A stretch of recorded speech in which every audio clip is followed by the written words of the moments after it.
साहेब की जय, संते समाज की जय, भक्ते समाज की जय। विश्व वंदनीय संत सम्राट सद्गुरुदेव जी, मेरे हृदय मंदिर के आराध्य देव पूज्यपाद गुरुदेव जी, मंचासीन उपस्थित श्रद्धेय श्री गौरव साहब और छनवाड़ा से पढ़ाए हुए मध्य प्रदेश से छनवाड़ा मध्य प्रदेश से पधारे हुए श्रद्धेय श्री ज्ञान साहब और आपके सामने जो संचालन कर रहे हैं महेश साहब, साथ ही हमारे गुरु भाई इधर बैठे हुए हैं, बड़े अच्छे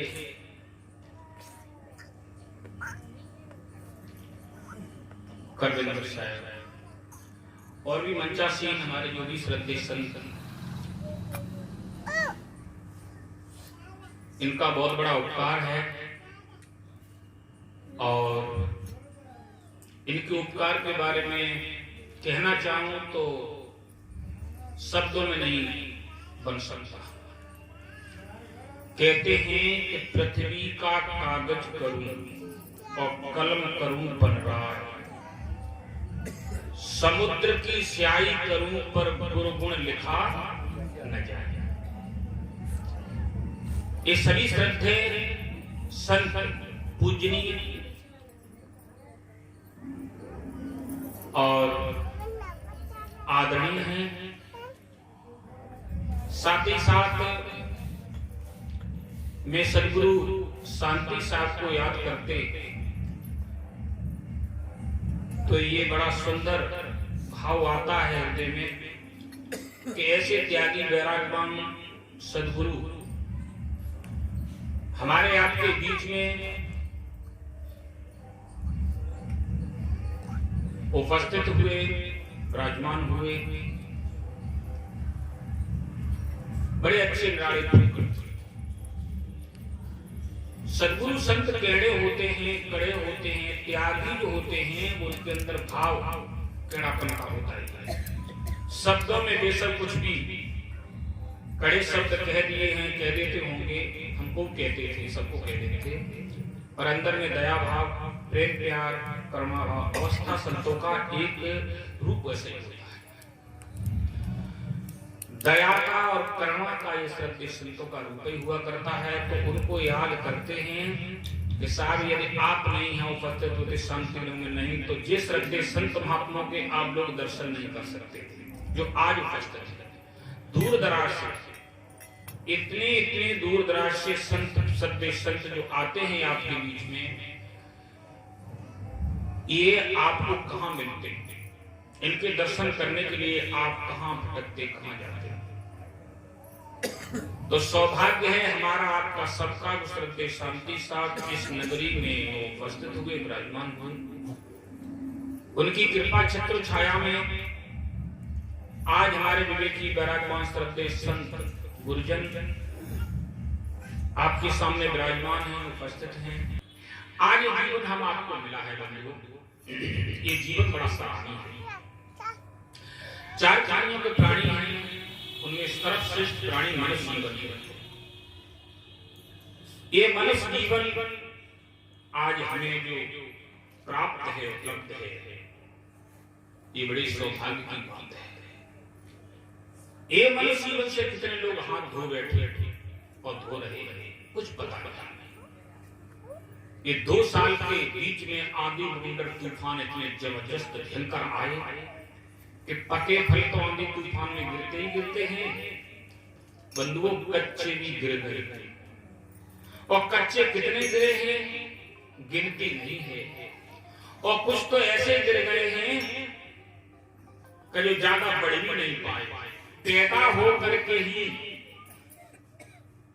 10-10, 12-12 साल की अवस्था के बच्चे हमारे फिरोजाबाद क्षेत्र में कुछ समय पहले, लगभग 1 महीना पहले हम सुन रहे थे, टीवी में देख रहे थे, लगभग 52 बच्चे की तो मैंने लिस्ट देखी थी कि 52 बच्चे तो चले ही गए, नवयुवक बच्चे। उससे पहले की जो दूसरी चरण में तो बड़े बड़े जवान, बड़े बड़े वीर पुरुष, बड़े बड़े ज्ञानी पुरुष, बड़े बड़े धनवान और बड़े बड़े पदाधिकारी इस जीवन से हाथ धो बैठे चले गए और जाने वालों की लिस्ट बहुत लंबी है, उसमें कह नहीं सकते हैं।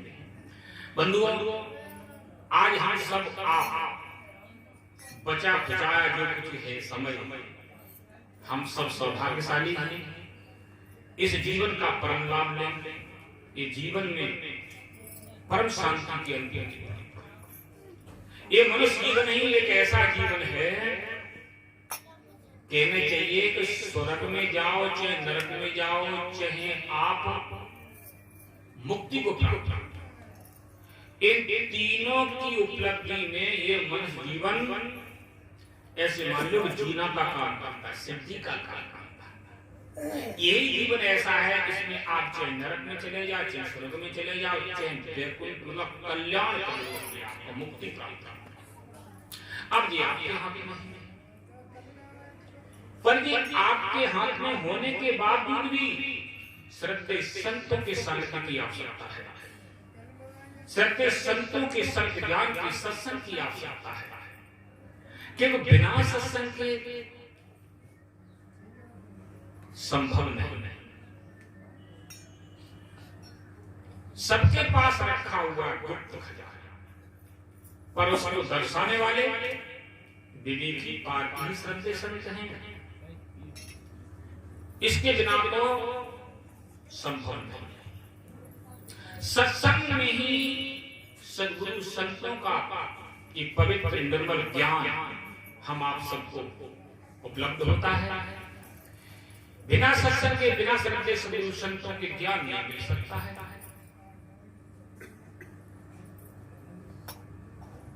बंधुओं, ज्ञान भी ध्यान रखना, ज्ञान भी दो प्रकार का हुआ होता है और दोनों ज्ञान की आवश्यकता है,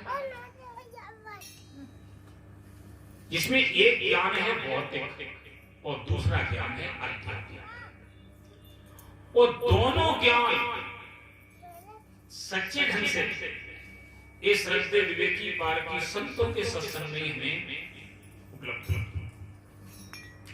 तो कौन कौन से ज्ञान? दो ज्ञान, भौतिक ज्ञान और आध्यात्मिक ज्ञान। भौतिक ज्ञान क्या है?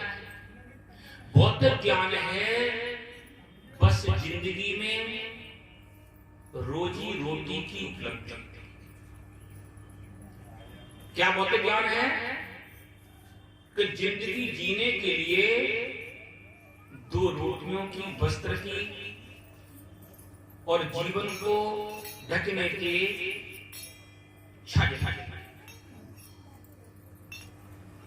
छाजन वस्त्र को भी कहते हैं और जहां निवास हम करते होंगे। तो ये सब हमें भौतिक क्षेत्र में चाहिए, आवश्यकता है। पर ये सब उपलब्धि होने के बावजूद भी उसका उपयोग करने की कला मनुष्य के पास नहीं है। खूब धन हो, बहुत बड़ा पद मिल जाए, परिवार बहुत संपन्न और बड़ा हो, परिवार सब कुछ हो, परंतु इन सबका सही ढंग से सदुपयोग करने की कला मनुष्य के पास नहीं है। भौतिक जिंदगी जीने के लिए भी हमें ज्ञान की आवश्यकता है और वो ज्ञान मिलता है सत्संग। इसलिए आप न चाहो हमारा कल्याण हो जाए, हमारी मुक्ति हो जाए, हमारा उद्धार हो जाए, छोड़ दीजिए सब कुछ। आखिरकार को सुकून की जिंदगी जीने की तो आकांक्षा सबके अंदर हुआ करती है। सुकून की जिंदगी जीना, शांति की जिंदगी जीना, ये तो सभी चाहते हैं। क्या कोई चाहता है दुख की जिंदगी जीना? चाहता है कोई दुख की जिंदगी जीना? नहीं चाहता है। अशांति की जिंदगी जीना कोई चाहता है? नहीं चाहता है। टेंशन की जिंदगी जीना कोई नहीं चाहता है। और नहीं आप चाहते हो सुख की जिंदगी जीना, टेंशन फ्री की जिंदगी जीना, शांति की जिंदगी जीना है, तो सत्संग में आप पधारें। सत्संग के माध्यम से आपको सुख शांति की जिंदगी जीने की आपको कला प्राप्त होगी। परंतु आज हो क्या गया है? सब कुछ उपलब्ध होने के बावजूद भी इसको सुंदर जिंदगी जीने की कला प्राप्त है। सब कुछ होने को इंसान बहुत क्षेत्र में भी सुख की जिंदगी नहीं जीता। क्यों नहीं जी पाता है? तो ज्यादा ही डमाडोल हो गया, ज्यादा ही लचर पचर हो गया, ज्यादा ही भटक गया है, नाना प्रकार के विषय विकारों में चला गया है। इसीलिए सब कुछ होते हुए भी इस सुख चैन की जिंदगी नहीं जीता है। अब आप कहो साहब कैसे नहीं जीता? क्योंकि तमाम विषय ऐसे लगा लेता है। धन पर्याप्त है, पद पर्याप्त है, समाज संपन्न है, परंतु सदुपयोग करने की कला नहीं। भौतिक जिंदगी जीने में इस प्रकार का लचर हो गया आदमी। देखिए बेईमानी की, आप जितने लोग बैठे हैं, समाज आपकी आ जाए, रिश्तेदारी आपकी जुड़ जाए, आप उन रिश्तेदारों को, नातेदारों को, मित्रगणों को, भैया बहनों को, समाज के जनों को अपने दरवाजे पर बैठा लो, आप उनकी सेवा करो, दावत बनाओ, रसगुल्ला खिलाओ, बालूशाही खिलाओ, अमित्री खिला दो, गुलाब जामुन खिला दो, सब कुछ खिला दो भर पेट। परंतु सब कुछ खिलाने के बावजूद भी एक चीज के लिए जगह जरूर रखेगा। किसके लिए? तमाकू खाने के लिए, गुटखा खाने के लिए, पान खाने के लिए और जाने क्या क्या खाने के लिए वो जगह रखता है। इन सब अच्छी अच्छी वस्तुओं से पेट भर दो, फिर भी पता नहीं वो जगह कहां से निकल आती है। आप उनको दूध पिलाओ, लस्सी पिलाओ, ठंडाई पिला दो, है? पर ये सब कुछ पिलाने के बावजूद भी वो बीड़ी पीने के लिए, सिगरेट पीने के लिए, गांजा पीने के लिए, शराब पीने के लिए वो अवश्य अपने हृदय रूपी कुठरिया में जगह रखेगा। बंधुओं, सब कुछ है, सब कुछ कहां बीड़ी, सिगरेट, गुटखा, पान, तमाकू, खानी, शराब, अंडा, मांस और नाना प्रकार के हेरोइन होती, हेरोइन और वो होती स्नेक, और स्नेक जाने क्या क्या। यहां तक है कि सर्प को भी इधर से उधर से काट के बीच में से बना के और खा जाता है, छपकली को भी खा जाता है, दीमक की चटनी बना के, जो छेटा नहीं होते बड़े बड़े छेटा, उन्हें ताल के कढ़ाई में नमक मसाला डाल के बिना खाया जाए। इंसान ने अपने इस अमूल्य धरोहर को, मनुष्य जीवन को क्या कहूं, कूड़ादान। अब जो देव स्थान है उसको कूड़ादान बनाया जाएगा तो चैन कहां मिलेगा, सुख चैन कहां मिलेगा, शांति कहां मिलेगी? मिल सकती है? नहीं मिल सकती। कूड़ादान बना दिया, कूड़ादान। और कूड़ादान बनाने के बावजूद भी अपनी सुख शांति चाहता है, कल्याण चाहता है, मुक्ति चाहता है, जाने क्या क्या चाहता है, जो नहीं चाहने योग्य सो भी चाहता है। अब विचार करो, इतनी सी चीज आप निकाल कर अपने हृदय को देव मंदिर जो है, इस देव मंदिर को देव मंदिर नहीं रखेंगे, आत्म मंदिर है, राम मंदिर है। राम के मंदिर को आपने दूषित कर दिया, कृष्ण के मंदिर को आपने दूषित कर दिया, कृष्ण के मंदिर को आपने दूषित कर दिया, सदगुरु कबीर के मंदिर को आपने दूषित कर दिया। आप कहेंगे ऐसा नहीं।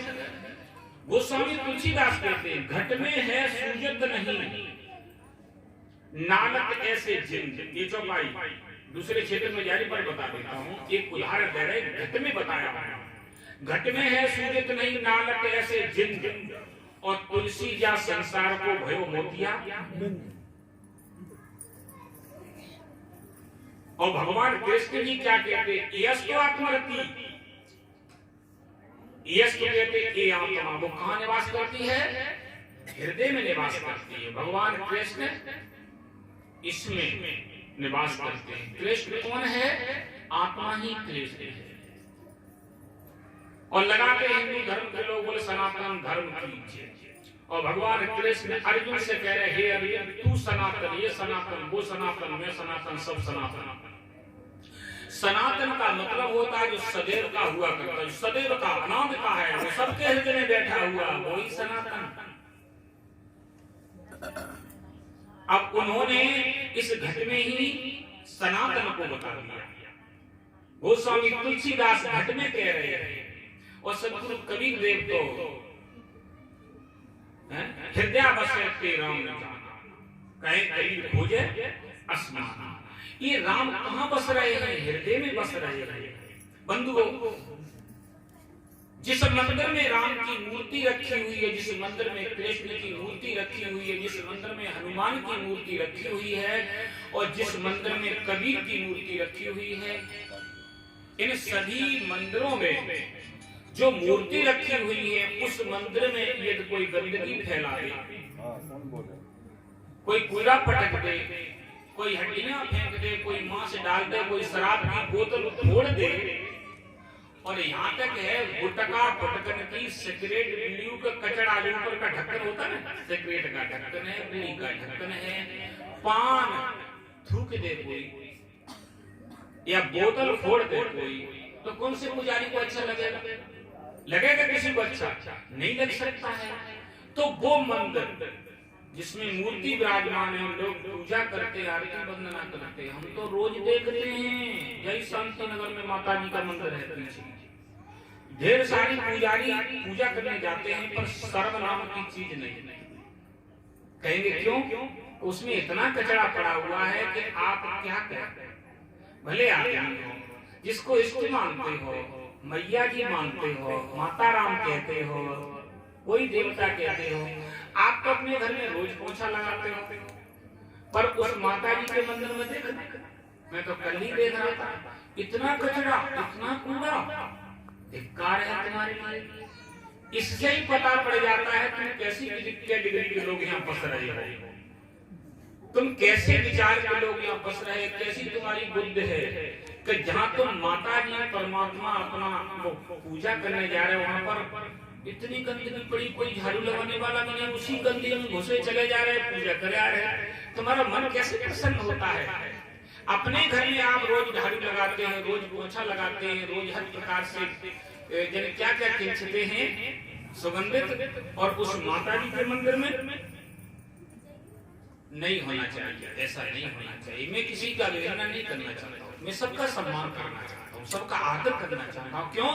हर प्राणी के हृदय में कहीं न कहीं किसी के प्रति में जिज्ञासा, किसी न किसी के प्रति में एक भाव, प्रेम है। तो प्रेम भाव रखने के साथ साथ जहाँ आप पूजा करते हैं उस जगह को पवित्र रखें। मंदिर के देवी देवताओं की पूजा करने के साथ साथ जहाँ आप जा रहे हैं वो देव मंदिर मान लिया आपने। मैं कहना चाह रहा हूँ उसमें भी यदि कोई गंदगी पटक दे, उसमें भी कोई अंडा मांस मछलियां डाल दे, तो कोई पुजारी स्वीकार नहीं कर सकता। हनुमान जी कभी मांस नहीं खाता है। और श्री कृष्ण राम उनकी अखंड रामायण पूजा करते हैं लोग, देखा तो ऐसा कहने का तात्पर्य उसमें कोई गंदगी स्वीकार नहीं कर सकता। तो हर प्राणी का अपना हृदय रूपी मंदिर जी आप कैसे स्वीकार कर लेते हैं? कर लेते हैं क्योंकि इससे पता पड़ रहा है जहां आप पूजा कर रहे हैं वहीं गंदगी पड़ी हुई, तो आप अपने हृदय को भी शुद्ध नहीं करेंगे, क्योंकि हृदय की गंदगी ही हमें बाहर की गंदगी स्वीकार करा देती है। जो अपने हृदय में गंदगी नहीं रह सकता वो बाहर भी गंदगी नहीं स्वीकार कर सकता है, और जो बाहर गंदगी स्वीकार नहीं कर सकता वो अपने हृदय को भी कभी गंदा नहीं बनाना चाहेगा। इसलिए बाहर की सफाई और भीतर की सफाई दोनों की सफाई करो, तब मन में सफाई का प्रभाव होगा, मन में सफाई के संस्कार ठहरेंगे। आपका मन नहीं चाहेगा, आपका हृदय नहीं चाहेगा कि हम गंदे बने रहे। बाहर की सफाई करो, हृदय की सफाई करो, परंतु ऐसा नहीं कर रहा इंसान। ये अपने हृदय को, अपने देव मंदिर को, अपने देवी मंदिर को, अपने परमात्मा के मंदिर को, अपने सनातन के मंदिर को, अपने ईश्वर के मंदिर को आपने कूड़ादान बना दिया है ना? कूड़ादान बना दिया है, तो बताइए प्रसन्नता कहां मिलेगी, सुख शांति कहां मिलेगी, चैन कहां मिलेगा? नहीं मिल सकता।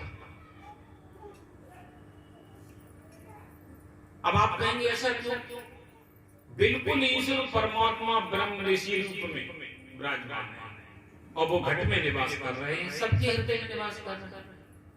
रामायण में चौपाई, बंदो गुरुपद कंज कृपा सिंधु नर रूप हर।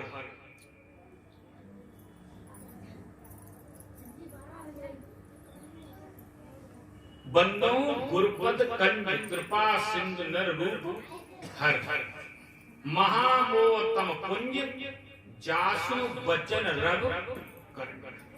ये चौपाई हमें संबोधित कर रही है स्वामी जी की कि इसी रूप में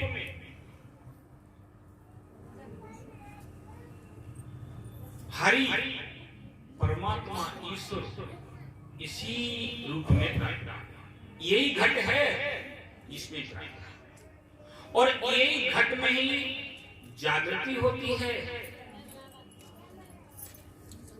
संत पुरुष महापुरुष जो होते हैं वो तो है ही हैं, परंतु एक साधारण से साधारण व्यक्ति, साधारण से साधारण हमारी माताएं, हमारी बेटी, बच्चियां, बच्चे, सबके अंदर धर्म के, त्याग के, तपस्या के, पुण्य के, ज्ञान के, सबके अंदर संस्कार छिपे हुए हैं।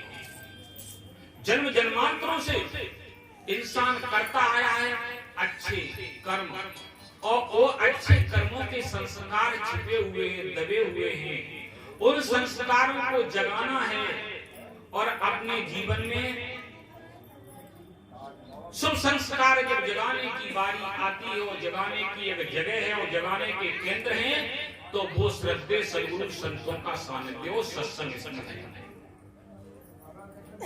तो इसमें जगाना बहुत जरूरी है। अगर ऐसा नहीं किया तो हम समझ लेना हम पाई हुई धरोहर को, ये रत्न तुल्य जीवन को व्यर्थ हो रहे हैं, बर्बाद कर रहे हैं। ऐसे करके हम आप सब श्रद्धेय सद्गुरु संतों के सत्य ज्ञान को, सत्य चर्चा को सच्ची श्रद्धा लगन के साथ श्रवण करें और जीवन में धारण करें। केवल श्रवण इसलिए किया जाता है, ये विचार क्यों श्रवण कर रहे हैं? श्रवण ही नहीं, उसके बारे में मनन भी करो कि आज की चर्चा में संत गुरुजन क्या हमें संबोधित किए थे, क्या समझाए थे, उस पर मनन चिंतन करो।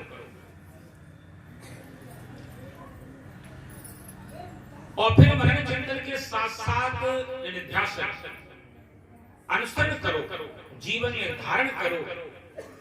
कुछ तो देखो करके भले कम से कम उसका आनंद प्राप्त हो जाएगा, आप सुखी हो जाएंगे।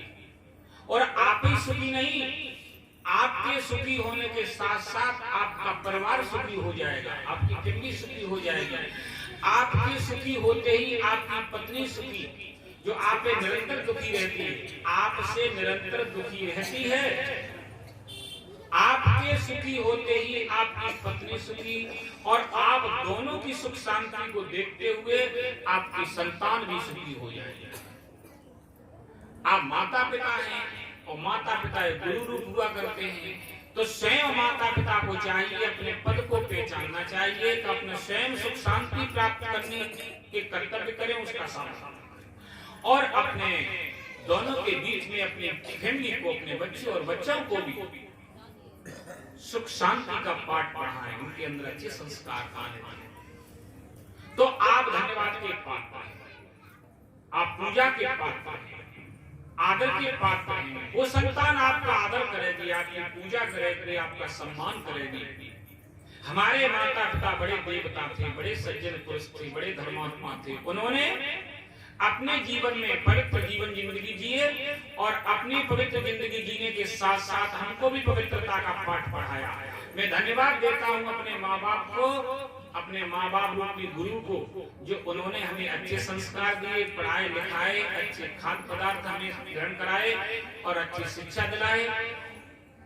तो वही आपके त्याग की, आपकी तपस्या की, आपकी सुंदर पवित्र जिंदगी जीने की कला को याद करते हुए स्वयं भी अपनी जिंदगी में धारण करेंगे और आगे चल के वही आपको अपना देवता परमात्मा भगवान मान करके पूजा करेंगे। आप फोटो को देख देख के हमारे पिताश्री कैसे। अगर कहीं आपने नशा पत्ता करके शराब पी करके जुआ खेल करके अपनी दादा दादी की संपत्ति को तुमने धर दिया, तो वही संतान, वही बच्चे, वही आपके नाती गालियां देंगे और आपको याद करेंगे तो बुरी भांति याद करेंगे कि बुढ़ा ने हमको नंगा बना दिया, कुछ नहीं छोड़ के गया, इसने हमारी लिए किया ही क्या। कौन करेगा पूजा, कौन रखेगा आपकी मूर्ति? न माँ की मूर्ति रखेगा, न पिता की मूर्ति रखेगा, न किसी और की मूर्ति रखेगा। इन्होंने हमारे लिए किया ही क्या, हमको नंगा बना दिया, हमको खोखला कर गए। फलाने के पिता ऐसे अपने बच्चों को बनाए गए, फलाने के पिता अपने बच्चे की शादी ऐसे भव्य किए थे, फलाने के पिता अपने बच्चे को इस प्रकार का परिवार ऐसा किए थे, ऐसा भव्य मकान कोठी बनाए गए, ऐसा कर गए, वैसा कर गए, ये दे गए, वो दे गए, पर हमारे बाप को ऐसे हते उन्होंने हमारे लिए कुछ नहीं दिया। तो वो आपको याद तो करेंगे पर ऐसे याद करेंगे, और ऐसे नहीं याद करेंगे फिर वैसे भी याद करेंगे। कैसे? आपने याद करो न करो और जरूर याद करेंगे कि अपनी जिंदगी भ्रष्ट करके, और जो शिक्षा आपने उनको दी है जिंदगी भ्रष्ट करने की, वही भ्रष्ट जिंदगी करके गलियों में मूर्ख भर गिरेंगे और ठोकर टक्कर खाएंगे और गली मोहल्ला के लोगों के द्वारा ये कहलवाएंगे, ये देखो फिर रहे फलाने के, इनके देखो देखो इनके दर्शन करो, इनके बाप ऐसे थे, इनकी माँ ऐसी थी, ये नंगा छोड़ गए इस प्रकार।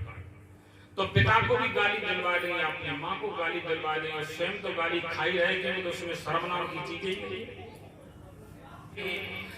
आपसे निवेदन इतना ही किया जाता है कि अपने साधन का धाम और मोक्ष का द्वार जो मनुष्य जीवन है, इसे गंदा मत बनाओ, इसको दूषित मत करो। ये अमूल्य वस्तु है, इसमें बड़ी बड़ी हस्तियां, बड़ी बड़ी शक्तियां, बड़े बड़े वैराग्यवान सदगुरु, बड़े बड़े तपेश्वरी, बड़े बड़े शुद्ध पुरुष इसी जीवन में विराजमान है, बैठे हुए हैं। आपके घट में बैठे हुए हैं, सबके घट में बैठे हुए हैं देवी और देवता, ईश्वर परमात्मा। इस हृदय को अच्छा बनाओगे, पवित्र बनाओगे, तो वो उदय हो जाएंगे। जो आपके हृदय में बैठे हैं वो आपको दर्शने लगेंगे, उनके दर्शन होने लगेंगे। आपका हृदय गदगद होने लगेगा, आपका हृदय करुणा से भरने लगेगा, आपका हृदय प्यार से भरने लगेगा, आपका हृदय दया से भर जाएगा। फिर आपके सामने सभी लोग बड़े पवित्र, बड़े अच्छे, निर्मल, शुद्ध, पवित्र दिखने लगेंगे। तो ऐसा बनाइए बंधुओं, बड़ा सुंदर अमूल्य खजाना आपको उपलब्ध है ये मनुष्य जीवन। इसको निखार कीजिए, इसको सुंदर बनाइए, पात्र साफ करो। पात्र साफ करोगे तो ये वस्तु, ये ज्ञान, ये धर्म चर्चा उस पवित्र पात्र में ही उतर जाएगी, आपके हृदय में प्रकाश हो जाएगा, जल जाएगा फल। फिर जितनी उसमें रखी हुई वस्तु, जैसे नहीं अंधेरे घर में बहुत सी चीजें रखी होती है बंधुओं, पर वो दिखते नहीं बड़ी बड़ी आंखें होने के बावजूद भी। ऐसे ही हर प्राणी का अंतःकरण रूपी, हृदय रूपी घर, इसमें अंधेरा पड़ा हुआ है। मैं बंधुओं आपसे निवेदन कर रहे थे कि आप इस जीवन को गंदा मत बनाइए, परंतु समझाते समझाते समझाते समझाते और आपको समझते समझते, मुझे समझाते समझाते इतनी देर हो गई और आपको समझते समझते देर हो गई, तब तक लाट चली गई। ऐसे ही ध्यान रखना, ये प्रमाण है, चेतावनी है, संकेत है। साथ ही आप समझाते समझाते टाइम हो गया, इसी टाइम पे लाइट चली जाती है। और ऐसे ही हमको भी समझते समझते प्रयास करेंगे, अब समझेंगे तब समझेंगे, अब समझेंगे तब समझेंगे, अब समझेंगे तब समझेंगे, आज नहीं तो काल, काल नहीं तो परसों, दोनों लाइट चली जाएगी। ध्यान रखना, कैसे चली जाएगी लाइट? हमारे हृदय रूपी मंदिर की लाइट चली जाएगी। जो लाइट भीतर, सदगुरु कबीर साहब जी कहते हैं द्वितीय रमेली में, जीव रूप एक अंतर्वासा, अंतर ज्योत की प्रकाशा। हृदय रूपी मंदिर में राम चेतन बैठा हुआ है, वो अंदर ही बैठा हुआ प्रकाश कर रहा है, भव्य प्रकाश। अंतर ज्योत, अंतर कहते भीतर और ज्योत कहते प्रकाश। वो प्रकाश स्वरूप चेतना विनाशी आत्मा अपना स्वरूप को भीतर और वो भीतर बैठे बैठे ही प्रकाश कर रहा है। जैसे किसी मंदिर में, किसी मकान में दीपक जला दो, बल्ब जला दो, और उसमें होते हैं जंगल, उसमें होते हैं झरोखे, और उन झरोखों से होकर के, जंगलों से होकर के भीतर का प्रकाश दिखा आपने, फोक्स की नहीं बाहर जाता है बंधुओं। इसी प्रकार हमारे आपके हृदय रूपी मंदिर में बैठा हुआ परमात्मा वो फोक्स फेंक रहा है। आंखों के द्वारा देखना ही फोक्स फेंकना है, कान के द्वारा सुनना ही फोक्स फेंकना है, और विद्या के द्वारा मधुर मीठी वाणी और धर्म चर्चा, ज्ञान चर्चा या पूजा बंदगी आदि प्रार्थना ये करके अपने मन को प्रसन्न करना, दूसरों को प्रसन्न प्रभावित करना, ये फोक्स फेंकना है। हाथों से अच्छे सुंदर कर्तव्य पवित्र करके, पैरों से अच्छी जगह जाकर के अच्छे संयोगी बनना, सहभागी बनना, धर्म कार्य में सहभागी बनो। ये बनोगे तो समझ लो ये फोक्स दिख रहा है बढ़िया पवित्र। अब चाहे विशुद्ध फोक्स फेंको, चाहे पवित्र फोक्स फेंको, बस सदगुरु संतों का धर्म कर्तव्य है आपको शिक्षा देना, समझाना, और आपका धर्म है उन विचारों को ग्रहण करना, उस चर्चा को श्रवण करना और उस पर चलना। परंतु चलने वाले भी कोई हैं, जैसे सुनाने समझाने वाले हैं, इसी प्रकार कोई समझने वाले भी हों तो बात बन के। चलिए मैं चर्चा को यही पूरा करता हूँ।